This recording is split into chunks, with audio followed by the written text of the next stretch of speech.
o parlamento, quando não descansou, entre aspas, né, quando não cuidou, quando não fez recessos para cuidar dos seus próprios interesses, trabalhou, portanto, não fez recessos para cuidar dos seus próprios interesses. Assim foi. Essa é a definição deste ano eleitoral. Não é nenhuma novidade, mas se foi mesmo ao estado da arte na curadoria dos próprios interesses. O primeiro semestre se pode resumir num grande esforço. Toda a negociação passou por aí, para bons ou maus projetos. Tudo se concentrou em conseguir antecipar, portanto, concentrar as distribuições das emendas parlamentares, nas suas variadas modalidades, no primeiro semestre até o dia 6 de julho, que era a data limite eleitoral. A coisa fica mais restrita depois, em função do período eleitoral. Concentrar e antecipar as distribuições das emendas no primeiro semestre. E assim foi, medida gigantesca, constituindo aquilo que há muito tempo e agora se descobre, está todo mundo falando como se fosse a descoberta da pólvora, constituindo o fundo eleitoral paralelo. Bilionário, para muito além dos pouco menos de 5 bilhões destinados para o fundo eleitoral convencional. Essa foi a grande preocupação do primeiro semestre no parlamento. Depois veio o recesso, e aí a turma foi cuidar das suas paróquias, foi ver de que maneira os dinheiros autoritariamente distribuídos via orçamento secreto, como esses dinheiros fizeram efeito. E fizeram efeito. Para os amigos dos reis, para os apadrinhados dos donos do parlamento, para o controle dos liras da vida na ponta, foi lavar a égua, bater o escanteio e ir para a área cabecear. Concentraram, anteciparam a distribuição desses dinheiros e passaram agora esse período, esses últimos meses, acompanhando a glória, acompanhando a grande vitória. Vejam, o Centrão foi o grande vencedor. Foi, claro que foi. A principal razão é essa. A principal razão, fundo eleitoral paralelo, claro, sempre pago por nós, disfunção, a perversão das emendas parlamentares.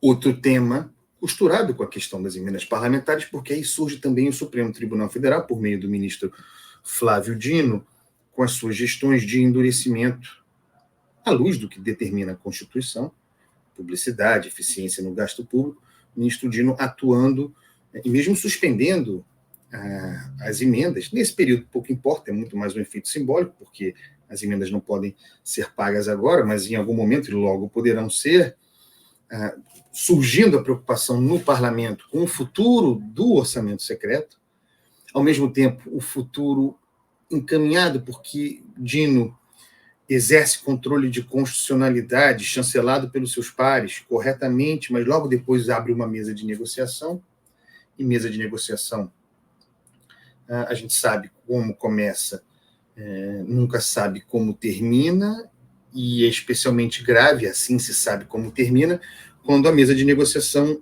surge subsidiada, a inversão da lógica, a mesa de negociação subordinando a decisão de controle de constitucionalidade do ministro Flávio Dino. Toma a decisão, dura, cria as dificuldades e depois abre uma mesa de negociação. Nesses termos que a coisa avança, a responsabilidade de executivo e legislativo, de governo e parlamento, de criar condições para a transparência das emendas parlamentares e, sobretudo, para a continuação do orçamento secreto em 2025. Essa é a grande preocupação. A grande preocupação, e isso está contido em todas as negociações, também para quem sucederá, especialmente Lira, na presidência da Câmara, tudo passa pelo futuro do orçamento secreto. O parlamento não quer e não vai abrir mão dos bilhões em fundos orçamentários de que dispõe para usar como quiser, de maneira opaca e autoritária. Mas, Andreas, o ministro Flávio Dino está cercando a coisa, as emendas de comissão. Então, olha, o que eu sei é que em 2022 menos dureza, porque era a ministra Rosa Weber, outra forma de agir, menos jogando para a galera também, querendo menos aparecer. Em 2022, chancelado pelo colegiado, pelo plenário, o Supremo proibiu o orçamento secreto na forma que existia. Ele não podia determinar para além daquilo, porque não se sabia como se desenvolveria, e mesmo se desenvolveria a coisa. Não se tinha noção da natureza camaleônica do orçamento secreto. O Supremo proibiu o orçamento secreto na perversão da emenda do relator.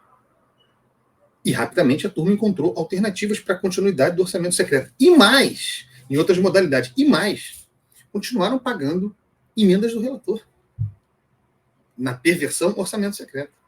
Portanto, não apenas driblaram, criando outras superfícies para a existência do orçamento secreto, para a continuação do orçamento secreto, na hora, no calor do momento, lendo a Lei Orçamentária Anual, a LDO também, apontei como a coisa continuaria, e as pessoas não acreditavam.